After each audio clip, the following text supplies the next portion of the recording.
Hello and welcome to episode 6 of Let's Play Planet Coaster Christmas Wonderland here on Theme Park Worldwide. In this episode, I'm going to be completing the 3-lift-hill Vekoma swinging roller coaster that I built in episode 5. And as you can see, I'm just working on the station building now. And then after I've finished this, added in some more theming and landscaping all around it, along with revealing the name and storyline that I've picked for this ride. I'll then be opening the park to guests for the first time. We'll be letting people inside. I'll be bringing you some on-ride and off-ride footage from all of the different attractions that I've built so far here at Christmas Wonderland, just so you can just see how the park looks so far with people in, and so I can as well. There's an opportunity just to enjoy it with guests all walking around the park, queuing up for the food outlets, queuing up for the rides, and just seeing about how many people we can kind of get inside this park. I'm hoping that we can get maybe between 1,500 and 2,500 in here before the queues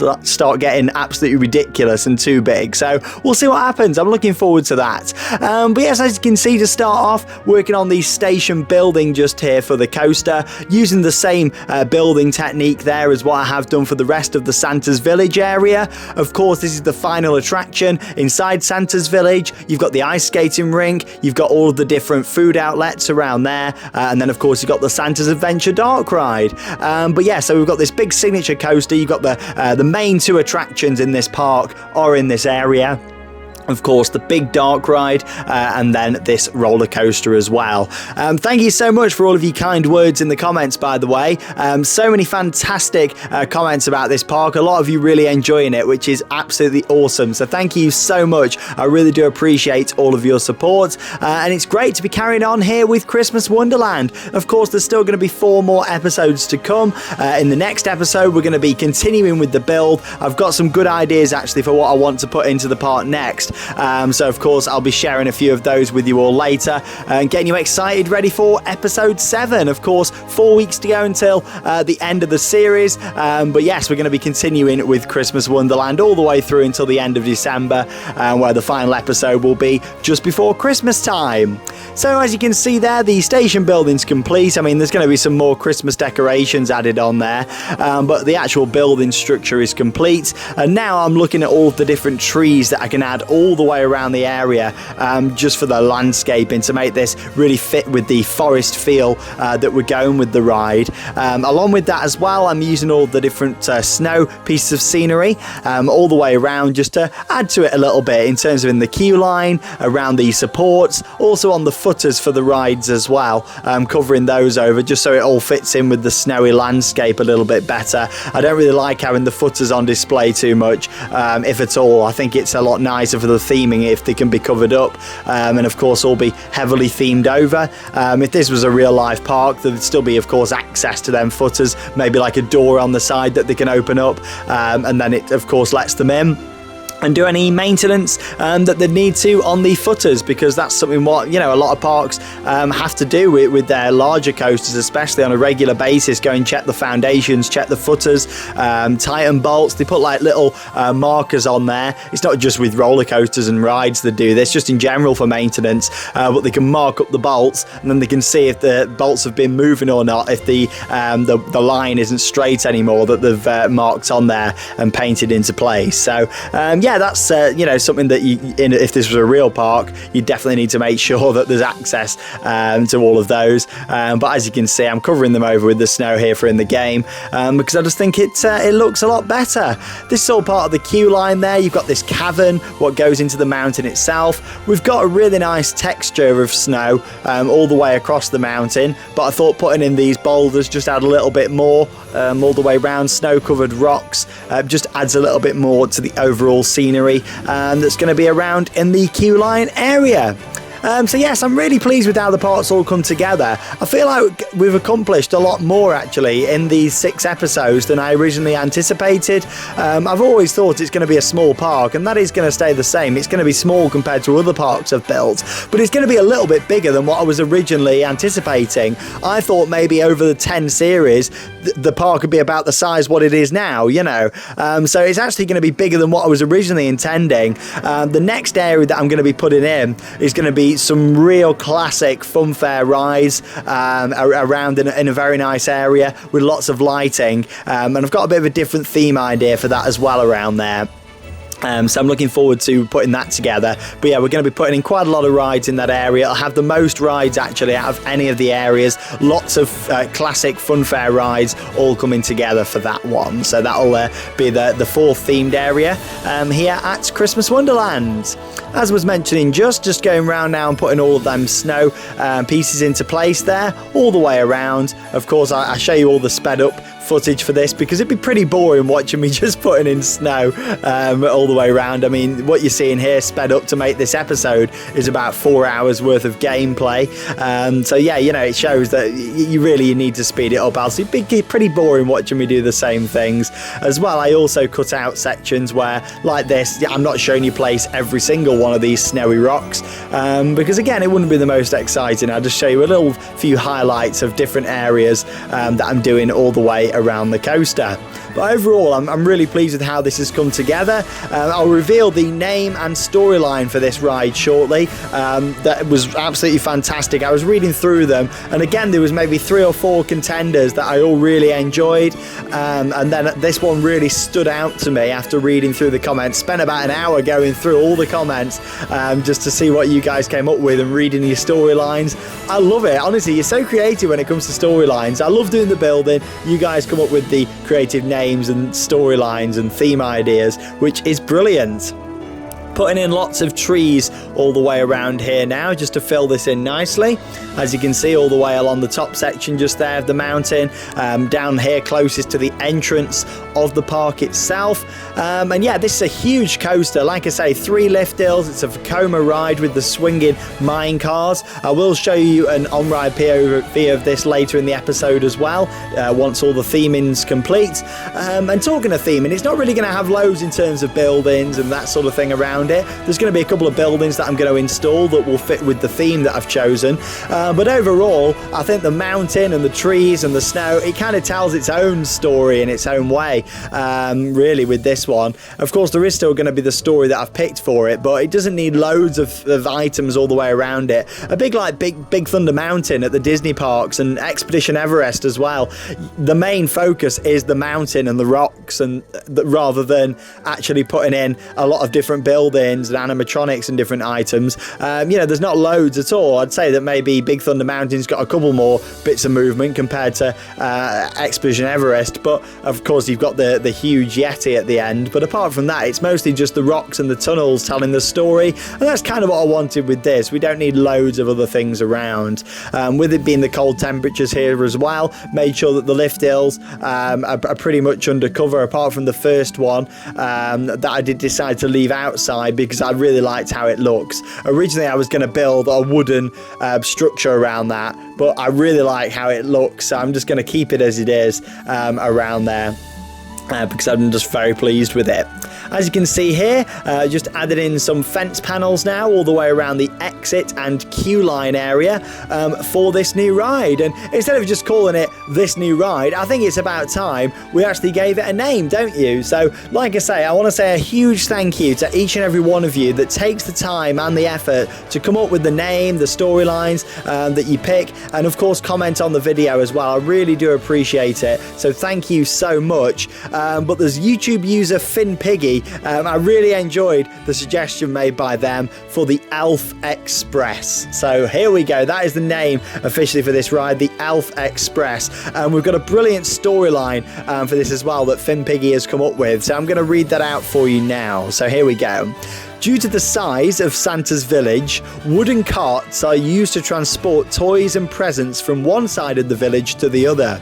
One day, the supervising elf forgot to have his hot chocolate and fell asleep on the job, leaving the unattended carts to whiz off into the distance. The carts have travelled off through the mountains and have taken a wrong turn.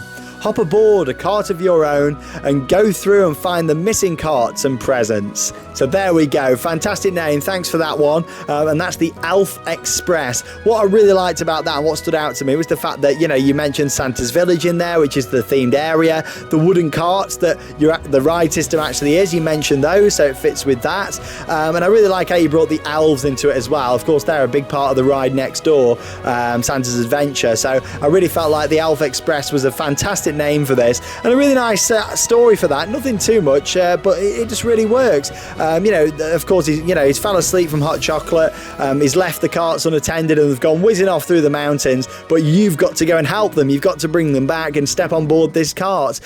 So yeah, I thought that was fantastic, so thanks again for that one, Finn Piggy. Really do like the name, it's yeah, fantastic, Elf Express. So as you can see, I'm adding some more decorations now, all around the outside of the building, just making sure that we're putting those on. And thinking about the lighting in the queue line here as well. There's going to be a lot of blue power cans that I'm going to be adding in shortly all the way around this. You'll see me adding those in a few minutes. But firstly, I thought, yeah, I'm going to put these little lights around, the nice lanterns in the queue line, just so that we've got enough light spreading through there. Now, I just wanted to share a little bit of information about other videos at the moment on Theme Park Worldwide as well. Of course, you may have noticed I've been doing a 5-part series. There's 4 episodes on already and 1 to come next week, all about new rides opening around the world in 2021. So if you haven't already seen that, definitely recommend it. There's a playlist now on the main channel page.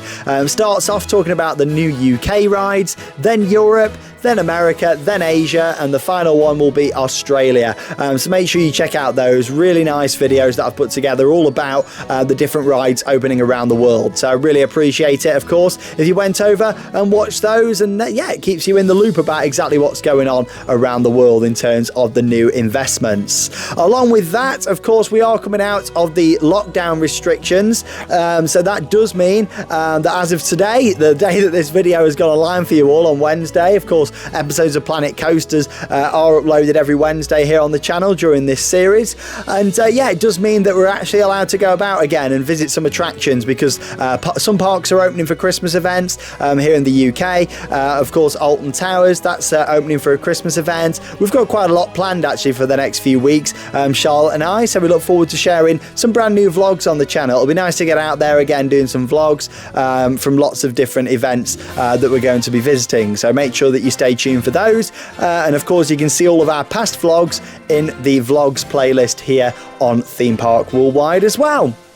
Back to the park then now in Christmas Wonderland. We've got that large show building there for the dark ride, Santa's Adventure. So I thought, you know what, we need to make sure we've put some theming on the back. So I've put the windows in there and also the wreaths as well. That's a big reason why when I built that dark ride in a few episodes ago, I wanted to make sure that it looked good from the back with the roof panels and everything like that, because I knew, of course, that I was going to be building a big coaster at the back of there. I didn't necessarily know at the time what coaster it was going to be, but I had an idea for a big family coaster, and of course went for the one with the swinging trains. In the brake run here, we really want to make sure that we cover this over because of the weather conditions, so that's what I'm doing here. Just built a little wooden tunnel.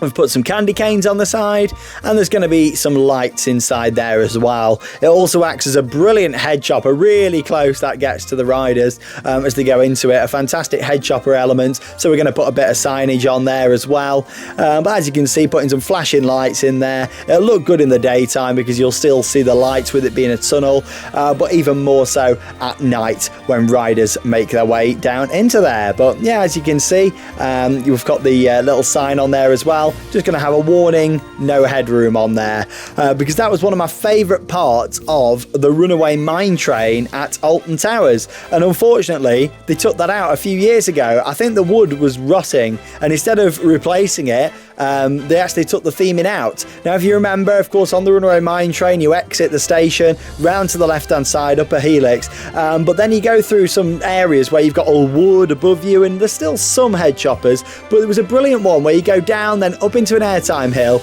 and it said like no headroom all the way across. I love stuff like that. All the wood was wrapped in ropes, and it all fit with the mine theming. I was gutted, really, when Alton Towers took that out a few years ago. I was hoping that, it might just be temporary whilst they replace replace it. But like with a lot of things that tend to happen at Alton Towers, it didn't come back. I mean, we all know about the Towers Loving Care programme, where things like Nemesis Subterra and Twirling Toadstool and a few other attractions were all said to, they're going to be closed for a while for some upgrades, and then they never came back.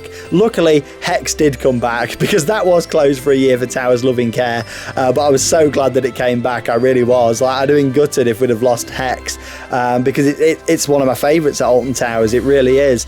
And let me know your thoughts, of course, on Alton Towers and what they've done with these, the removal of some of these attractions. I would love to know, actually. Nemesis Subterra, Submission, that was removed. Let me know your thoughts. What do you miss? Charlie and the Chocolate Factory? What rides do you really miss from Alton Towers? Let me know down below in the video comments, and I'll have some fun reading through those, I'm sure, this week. Well, of course, I'm looking through. Because I always look forward to reading the comments and seeing what you guys are putting about the park, and of course any suggestions as well. You won't need to name anything this week, but don't worry, next week there's going to be lots of new rides in the park for you to name here at Christmas Wonderland. Like I say, we're going to be opening the park shortly in the second part of this episode, but then into episode 7 we're going to be building another area and putting in lots of different flat rides, so make sure that you stay tuned for that.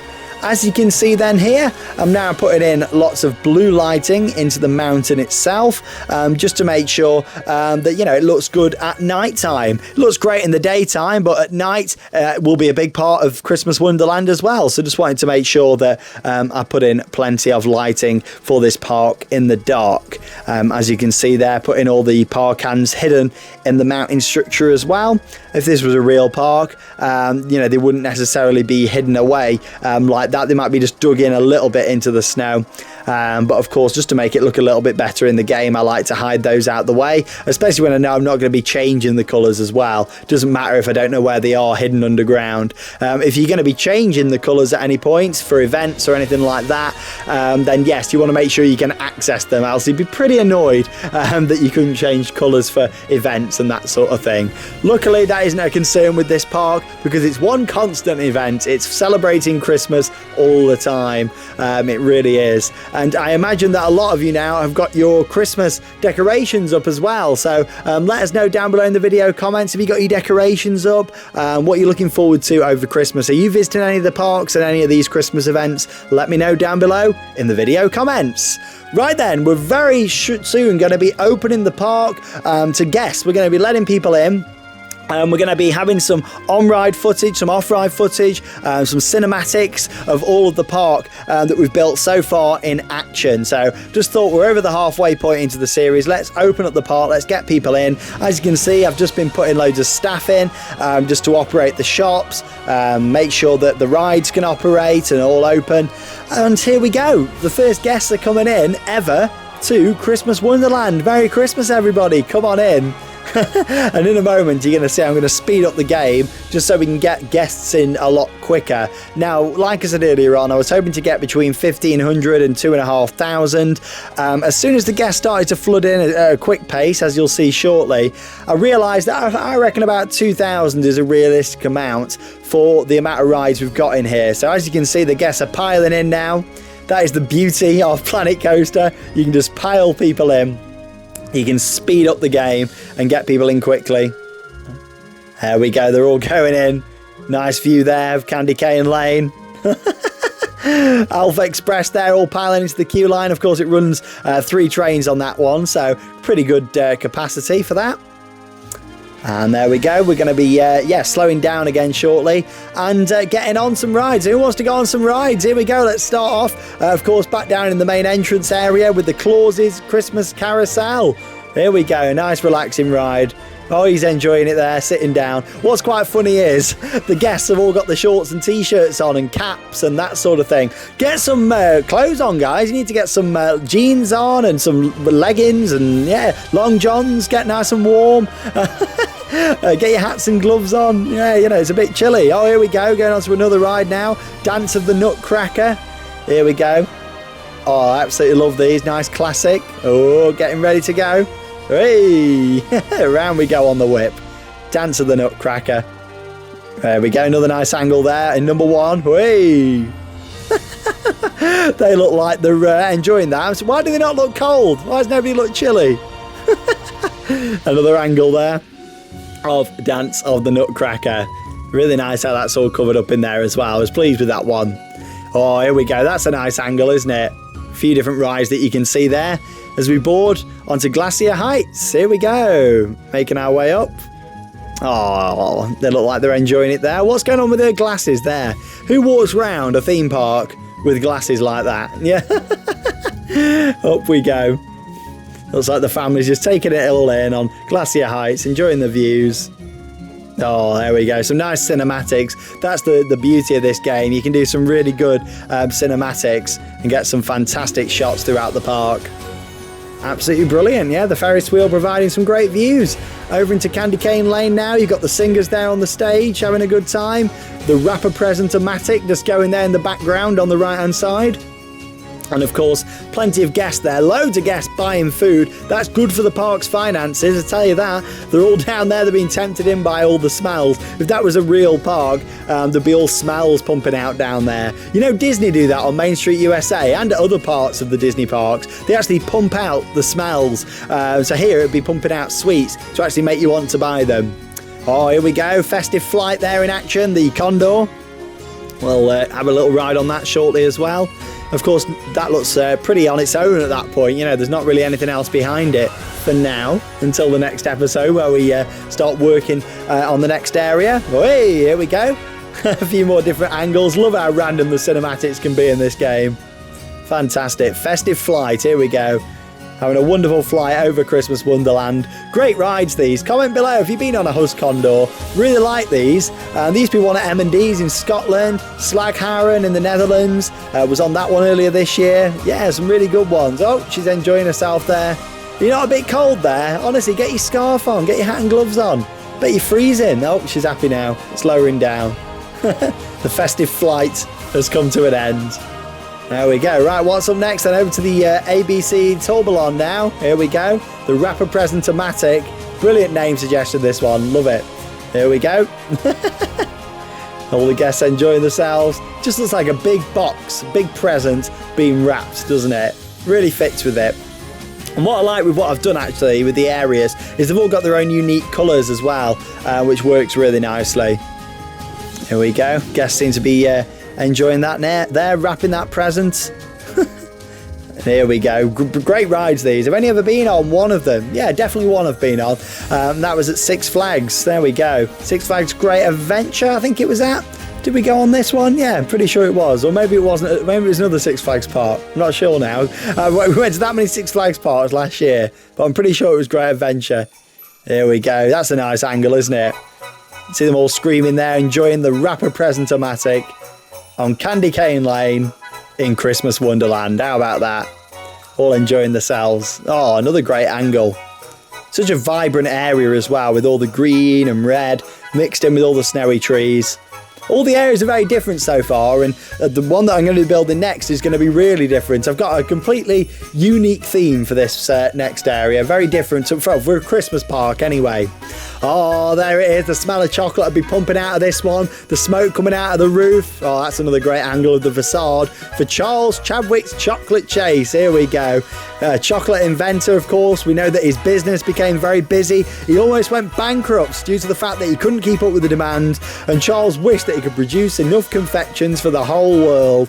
And here you go. By a Christmas miracle, the wafers and chocolates all began to grow until Charles's factory was overflowing with the sweets.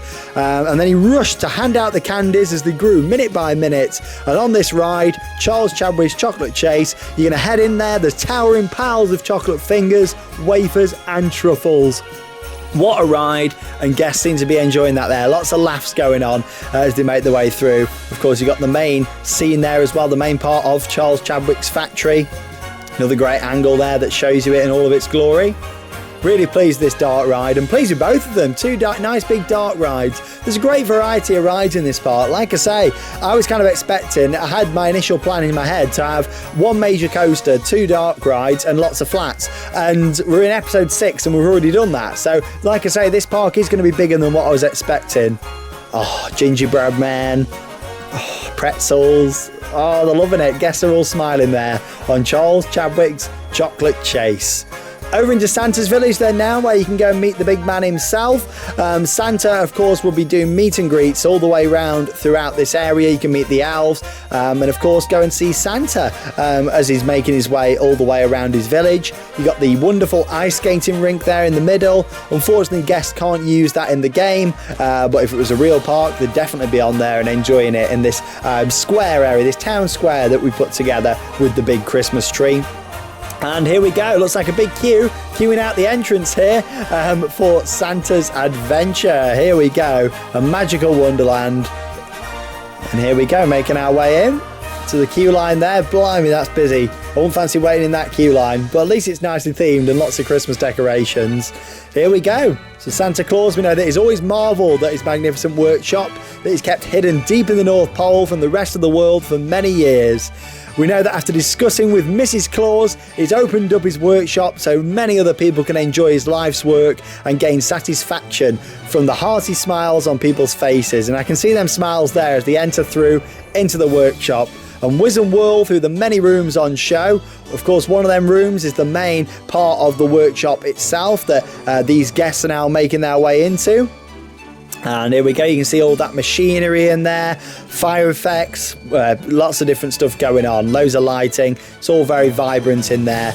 And of course, he's decided to bring in some touch-ups as well to make sure that it's all very modern. We've got the robots working hard in there and into the main present wrap-in room and dispatch room itself. There we go. Fantastic, isn't it? And of course Santa and Mrs. Claus making sure that all the factory is running well and opening it to guests on Santa's Adventure, a magical wonderland. There we go. Fantastic, isn't it? Really pleased with the dark rides. Very much. I think they're fantastic. Of course, moving out then of the dark rides back into the area itself. That's a great view, isn't it? You can just see the Elf Express there in the background, making its way up into the mountain. Really fits, especially with all the mountains in the background. Blimey, look at the queue. Seems like it's moving all right there, though. We've got a good capacity, 3 trains in action on the Elf Express. Oh, some great views. It really works inside this area. Nice big signature family coaster. And we're going to have lots of footage of the Elf Express in action now. Oh, look at that. Some nice drone footage there. Who's flying the drone? There's a bit of a drone pilot in the park. Oh, yes, fantastic. Some really nice promotional shots. If I did have my own theme park, I'd definitely make sure that the videos and promotionals are really good. I'd certainly make sure that the park had very active social media channels and posting videos, and that's something what I don't think parks do enough. Like all parks around the world, they don't share their own on-ride videos enough and off-ride videos. Honestly, they should do a lot more of that. It's the best marketing, in my opinion. If you're showing what a ride's like, it makes people want to go there and experience it. So what I'm showing you here is a mix of different cinematic angles of the ride from on-ride and off-ride, but don't worry, I am going to show you shortly a full POV of the Elf Express, so you can see it from one angle from on board the train. We'll take it from in the second car, I think, just so that you can see it from the actual vehicles swinging side to side as well. There we go, guests making their way out there now at the top of that third lift hill. Down they go. Really works, doesn't it? It didn't need loads of theming around it, just, oh, that's a nice angle in the cinematic. Yeah, it didn't really need to have loads of theming because you've got all this rock work, you're going through the mountain. Yeah, a bit of a fisheye style effect on that. That works really well. Making its way round, fantastic. And here we go, let's have a full POV now with all the theming and effects. Of course, this would also be a fantastic night ride. We've got some good lighting around there, as you saw that I put into place earlier in the episode. But there's also some good dark sections as well and some good dark tunnels. Hey, what I'm loving about the guests is they put their hands up, then they start to duck down. They're going to have to duck down when it gets near the end. It's a really close near miss. Look at them go. Hey, hands in the air. Oh, he's put his hands down now. Oh, here we go. The kid on the left's put his hands up. He's loving it. To make their way into the second lift hill. Good bit of interaction with the queue line there as well, actually. I wanted to make sure that we had that. But a lot of this ride is quite mysterious from the main area of Santa's village. You can't really see much of it because a lot of it's hidden behind Santa's Adventure, a magical wonderland. You know, it's hidden behind that dark ride show building. Hey! I bet they're freezing cold though. You need to get some more clothes on, guys. Come on, you need to put your fleeces on and coats, hats, gloves, scarves. Here we go, and up into that third and final lift hill now, building up the tension.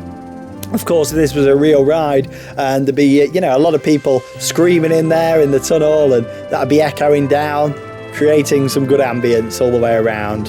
There we go, biggest drop on the rides, straight down for the final section. Some really good near-miss elements. Absolutely fantastic. Guests are really enjoying that. Here we go. Can't wait to see them dip down now. They won't want to be putting their hands up in a minute. Here we go. Not much clearance on this one. Here we go. Hey, warning. No headroom. Whoa. Oh, they're all right. They're all right. There's about a foot, I'd say, above. And then here we go, back into the station for the Elf Express. And of course, that's it. Some nice footage there from on board all of the rides. In the daytime, you've got to see the park there. Now you can see Christmas Wonderland in a few shots here in the dark as well, at night time, when this park would really come to life, like any theme park really does at night. I think most theme parks are better in the dark, to be honest, because it's just different, isn't it? And in the UK especially, we don't get to spend enough time, in my opinion, enjoying the parks at night. A lot of our operational hours in the UK are in the daytime, so it'd be great to see more parks do things at night. But here you can see the park looks great, actually, with a lot of that thematic lighting. Santa's Village feels very warm with all the reds that we've got going on inside there. Very busy in the area. Of course, everyone's watching each other ice skate there on the ice skating rink. Or they would be if guests in the game could actually ice skate on there. But no, I really like the angles around there. I think that's my favourite area that I've built so far. It's just so immersive, like guests are standing in the middle of it and you got the mountain surrounding it there. Of course, the Elf Express running round, giving guests a good night ride. Fantastic. Yeah, I'd love to ride that at night. It's just a really nice area with the ice skating rink in the middle, all the lights. And of course, we're going to be working on the next area in the next episode, number 7. So yeah, of course, I've already got 2 expansion pathways ready that you've probably noticed that I've already built into it. If you haven't already noticed them, you'll see them shortly when I show you a nice zoom out at the end. But yeah, it really gives you a good idea on where I'm going to expand next. I've already got it in my head now on the next few episodes what I'm going to build. So I'm looking forward to putting that together. There'll be some more name suggestions in the next episode as well, as Christmas Wonderland really does come even more to life. It really does. Oh, Candy Cane Lane looking good at night there. I'd say that's my favourite at night because it's just so vibrant, isn't it, with all the green and red lighting around there, and it's very different as well. Yeah, really pleased with that, how it's all come together. And I think the park looks great. Like I say, I was intending to be at this point by episode 9, episode 10. So to be at this point now and have already accomplished all of this is fantastic. Other things really are a bonus compared to what I was originally planning to put in. But I'm glad because there's some more winter themed rides that are available, should we say, in this game that would be perfect to fit into this park. So I'm going to start work on that in the next episode. And if you want to find out on exactly what it's going to be, you're going to have to come back next Wednesday and on the next 4 Wednesdays to find out. So thank you very much for joining me, Sean Sandbrook, here from Christmas Wonderland on Theme Park Worldwide. I'll be back next Wednesday, and that leaves me with one final thing to say. Thanks for watching, and get out there and keep on riding. See you all next week.